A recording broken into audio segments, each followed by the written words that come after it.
Hi అండి, అందరికీ నమస్కారం.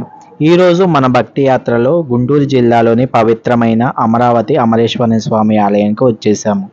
అమరావతి అంటే చరిత్ర, సాంస్కృతిక, ఆధ్యాత్మికత కలిసిన ప్రదేశం. ఇది కృష్ణానది తీరంలోని పంచరామ క్షేత్రంలో ఒకటిగాను శైవ భక్తులకే కాదు అందరికీ ప్రియమైన క్షేత్రంగా పేరు పొందింది. ఇక్కడ ప్రధాన దైవం అమరేశ్వర స్వామి. ఇక్కడి లింగం సాధారణ లింగం కాదు, ఇది స్వయంభువ లింగం. అంటే మనిషి చెయ్యి కలపకుండా స్వయంగా వెలిసింది అని దీని విశిష్టత. ఇప్పుడు ఈ ఆలయానికి సంబంధించిన పురాణ గాథలు వినేద్దాం. పురాణాల్లో చెప్పబడిన కథ ప్రకారం ఒకప్పుడు సత్యవ్రతుడు అనే రాజు ఈ ప్రాంతంలో గొప్ప తపస్సు చేశాడు. అతను భగవంతుని ప్రసన్నం చేసుకునే ప్రయత్నం చేశాడు. తాను చేసిన ఆ తపస్సుతో శివుడు ప్రత్యక్షమై ఇక్కడే స్వయంగా లింగ రూపంలో వెలిశాడు. అప్పటి నుండి ఈ ప్రదేశం పవిత్ర క్షేత్రంగా మారింది. చరిత్రలో కూడా అమరావతి ప్రాముఖ్యత చాలా ఉంది. శాతవాహనులు, చాళుక్యులు, కాకతీయులు ఈ ప్రాంతాన్ని పాలించారు. వారందరూ ఈ ఆలయాన్ని అభివృద్ధి చేశారు. ఇక్కడి శిల్పాలు, శాసనాలు వంటి పాలనా కాలాన్ని గుర్తు చేస్తాయి.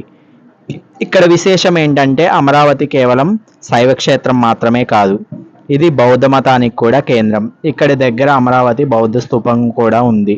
ఇక్కడ శైవ సాంప్రదాయం, బౌద్ధ సాంప్రదాయం రెండూ కలిసి జీవించాయి. అమరేశ్వరుని ఆలయం చాలా ఎత్తుగా అందంగా ఉంటుంది. ఆలయంలోకి అడుగు పెడితే మనకు ముందు కనిపించే మంటపం, అద్భుతమైన స్తంభాలు, శిల్పాలు మనసుని హత్తుకుంటాయి. ప్రధాన గర్భగృహంలో అమరేశ్వరుని లింగం ఉంటుంది. ఇది శివుని అది రూపం.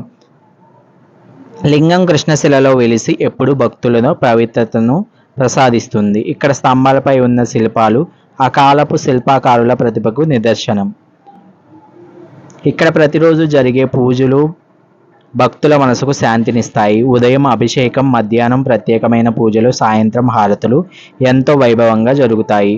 మహాశివరాత్రి సమయంలో ఈ ఆలయంలో జనసంద్రంగా మారుతుంది. వేలాది మంది భక్తులు రాత్రంతా జాగారం చేస్తారు. కార్తీక మాసంలో దీపాలు వెలిగించడం ప్రత్యేక ఆకర్షణ. నాగుల చవితి సమయంలో నాగదేవతలకు ప్రత్యేక పూజలు చేస్తారు. ఇలాంటి ఉత్సవాల సమయంలో ఆలయాల పరిసరాలు భక్తి, ఆనందం, పవిత్రతతో నిండిపోతాయి. భక్తులు ఆలయ దర్శనం ముందు కృష్ణానదిలో పవిత్ర స్నానం చేస్తారు. అది శుద్ధతను, పవిత్రతను ఇస్తుందని నమ్మకం. ఇక్కడికి వచ్చే వారంతా ఒక ప్రత్యేక అనుభూతి అనుభవిస్తారు. ఆలయంలో అడుగు పెట్టగానే